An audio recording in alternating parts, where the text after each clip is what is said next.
What? Hi there, I'm Ultranum, and a couple of days ago I asked you guys for your Limbus company hot takes.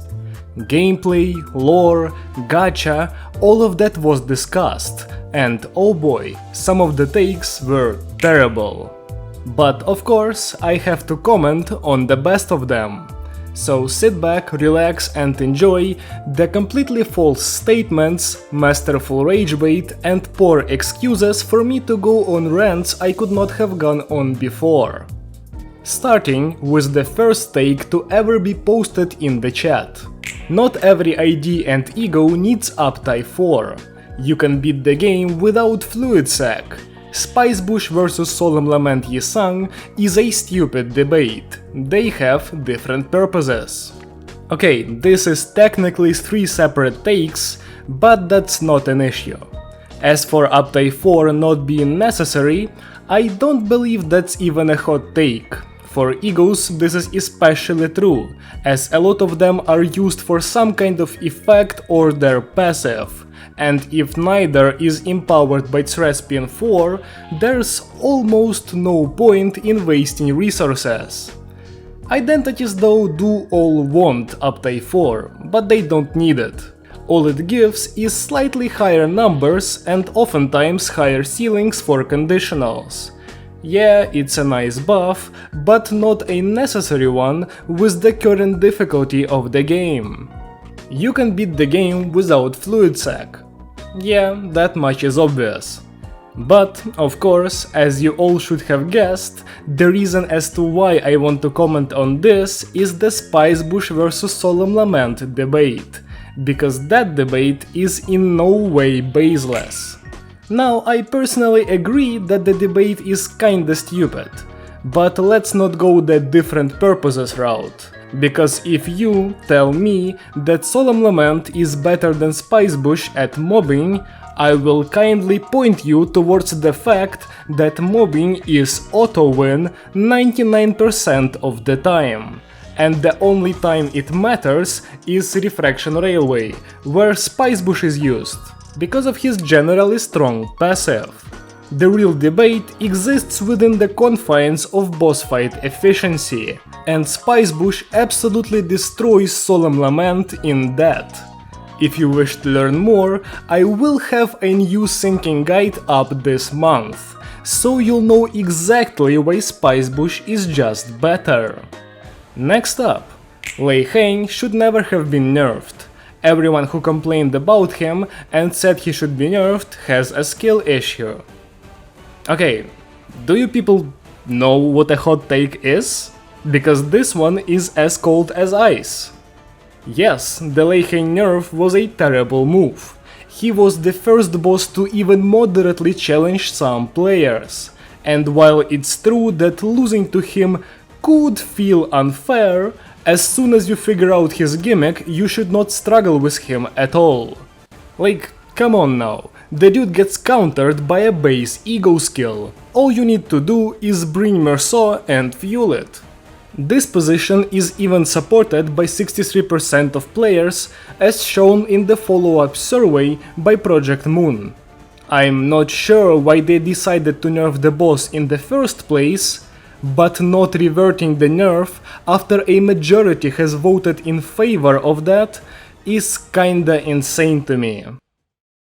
Okay, now we have an actually hot take. Prydwen has the best Limbus tier list in the entirety of the Project Moon community for the late game category. Now, before I say anything else, I need to mention that the person submitting this may or may not be a Prydwen staff member, so you know why this was brought up. And to this I say, yeah, I agree. If you're not familiar with the Prydwen tier list, it looks a little something like this. It has 2 variants, a beginner and an endgame list. But really only the one for endgame matters, and the take specified that as well.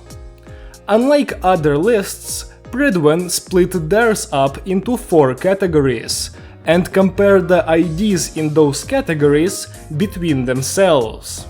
While I dislike the tank category existing at all, I think the rest of them help the person looking at the list understand at a glance what makes a given identity good. Additionally, all the IDs come with reviews, meaning that if you're wondering about why a unit is placed on a given tier, you can just click on it and read up. If you hate reading, and I know all of you do, the site has pros and cons of each identity, which effectively act as a TLDR. I don't think I've seen a resource that does both, except for Prydwen, and while no tier list is perfect, the one this site has to offer is quite good, barring a small amount of placements I disagree with. So yeah, it's likely the best one. If you disagree, feel free to voice your choice for number 1 in the comments. Next up... Limbus Company as a game is abysmal dogshit, and people should stop relentlessly defending Project Moon and turning a blind eye to Limbus's shortcomings as a whole. Limbus Company's game design is flawed from the very foundation and has absolutely no hope in getting better, just doing more with it. As the game goes on, these foundational flaws become more and more obvious. Streamers new to Limbus Company immediately take note of this. Notice how when Limbus is brought up to streamers, they appreciate things like the art, music and story, but never the gameplay. Combined with the dogshit game design and the relentless community backseating, this is why most streamers don't even make it past Kanto 4, and we rarely ever get new Project Moon content creators or content creators in general covering Project Moon content as a game. No, PM being a small indie company is also not an excuse either. At numerous points, I've seen people tell me that PM shouldn't care about Limbus's gameplay because Limbus is primarily a story game, which is just straight up wrong for multiple reasons. Project Moon very obviously cares about the difficulty of their games and the gameplay portions of them. Otherwise, PM wouldn't have bothered putting so many unique gimmicks and playstyles into the game, wouldn't have made Railway, or have made mirror dungeons without any way to purely auto or skip through them. You must engage with the gameplay and defeat said bosses and difficult fights to even engage with the story in any way. Say what you want, while I know everyone hates Tectone, he's a valid example of this. Tectone had evenly leveled IDs for Dongbaek's fight and still struggled with the OP units from future seasons. Just because Limbus is story and lore rich doesn't mean the gameplay should suffer in place of that. This isn't even attributed to PM being an indie, because they did this before with Library of Ruina and Lobotomy Corporation. Also, Project Moon technically isn't even indie anymore. It's a small multi-million company because the CEO doesn't want to expand. Yep, that's all factual, no lies there. Anyways, they should retroactively rework old IDs, specifically ones that have severe count problems, to make them usable for fun. Now this is an interesting position. Overall, I think it would be a net positive to add more usable IDs by reworking old stuff that doesn't interact with effects in a logical way. On the other hand, this is something that would require manpower, and as we all know, Kim Ji-hoon is so afraid of human interaction that he refuses to hire more people, and dedicating a team to just remaking old identities would not be the best choice for him in the current state of the game. While gameplay-wise it would be a cool thing, I feel like releasing kits without adding actual new units would simply not be exciting enough for most players, making it not worth doing for Project Moon. Of course, this can be solved by hiring more people, which is always the answer. But there's also a different way to look at it. To get to that second option, let's look at another take posted in the chat. Uptie 5 will be good for the game. Now, I respectfully disagree with the notion that just adding Uptie 5 in the same way that Uptie 4 was added would benefit Limbus company. It's just more meaningless grinding, and new units would be balanced around it to force you to get it. I am pretty sure there should be no debate here. However, if we were to combine the two last positions, I think that would actually be good. Project Moon are planning to add Threat Spin 5 to all their ego skills, in order to make them more appealing in the long run. While Kim Ji-hoon has gone on record saying they're not planning to do that for identities, at least for now, I think implementing Uptie 5 in the same way would be quite good. That way you have the option to put more materials into an older identity to make it work, allowing you to build a more coherent team even if you got weaker units from gacha. Of course, the issue here is the fact that new identities are pretty easy to get, so it wouldn't make much sense to put materials into someone older. Which is why, if this system was implemented, Uptie 5 would only require thread and no shards. That way, you wouldn't have to choose, and could instead use up some thread to give an ID you currently have more power, while continuing to gather shards to buy a newer unit in the future. I'm curious to hear what you guys think. Would you like a system like this to be added? Let me know. Now... What? Okay, why are there so many checkmarks under this one? Why do I even bother? Okay, moving on, we have... Don Office Sinclair is an identity that is only good on paper. When you actually use him, you meet a bunch of problems. You essentially want to use his skill 2 and 3 when you are at high SP, but to get there, you need a few clash wins. So you either trade his better skills to get SP, or pray to RNGesus to roll heads on skill 1, or else it will be a guaranteed loss.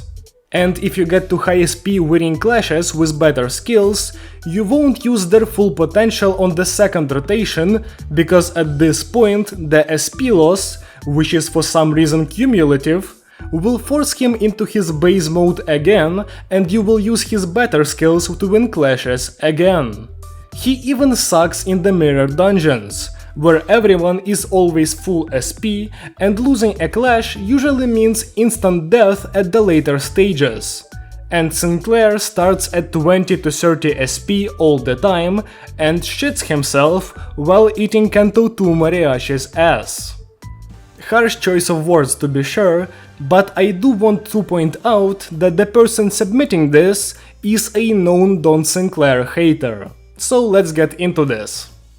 The main issue this person has with Don Claire is how incredibly weak his base skill 1 is. The weakness of that skill, coupled with Sinclair's unique gimmick, ends in causing issues. To that I say, skill issue, just roll heads. No, but on a more real note, I like to view Don Sinclair as mainly a burn driver. An identity with access to a ton of burn potency, which greatly benefits Dark Flame against bosses.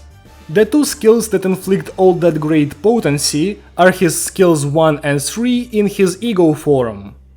As you can see, skill 2 is not a skill that benefits your endeavor to stack up Dark Flame damage quickly, meaning it's a good skill to throw out early to both win clashes and score more burn potency by leaving the good stacking skills for later. So really, you can just use his skill 2. That's it, straight up. Though I do agree that him starting at below 45 SP is annoying in the mirror dungeons, but also, you should know by now that I do not respect the mirror dungeons in the slightest, so there's that. Next up, Spicebush Yisang sucks. Skill issue. Faust's image in the community is inflated by videos of her being broken with old talisman. After the nerf, she is overall pretty balanced and not the strongest identity in the game like many people claim. Huh? I mean, it's true that Faust's craziest days were back when talisman was unnerved, but saying that this brief period of time inflated her image so much that people to this day think she's the strongest because of that is crazy. Faust is easily the strongest identity even without talisman. Her ability to send out her very powerful skill tree too as often as she does, coupled with her speed and HP, as well as Rapture Infliction, make her simply unparalleled. At the end of the day, she was supposed to be nerfed, but Kim Ji-hoon got scared as usual. Just because Faust doesn't break the game as hard as she used to, doesn't mean she doesn't break the game. And also, I doubt many of you have watched more than one video with her and unnerved talisman. Cause like, what is there to watch? She sets up 99 Rapture, the player wins instantly. That's it. Next up, Fluid Sac Faust is probably the biggest case of overrating in all of Limbus. Now, this statement then goes on for a while, writing out how Fluid Sac is not that strong because of the heads hit conditional and the ego resource cost. And while I do agree that Fluid Sac is overrated, I don't think the reasons presented are why. Sure, she's not guaranteed to give maximum SP healing, and some teams might struggle with getting the correct resources. But my reasoning for why this skill is overrated is a bit different.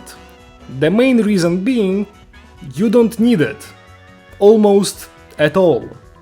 The main people glazing Fluid Sac Faust are newbies, who don't yet have strong teams or any knowledge of the game, and require a crutch like this ego to win raids through the game with 2-star units.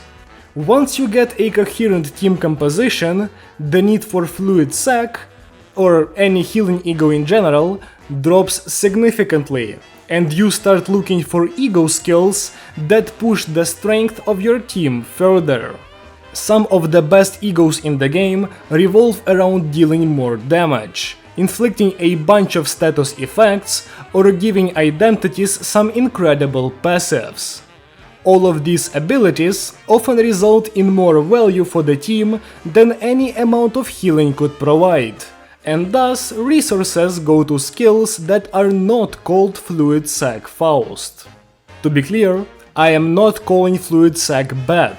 I just believe the vocal new players like to keep saying that the ego is incredible and among the best, when there definitely are better ways to spend your resources, as long as Fluid Sac is not all you have.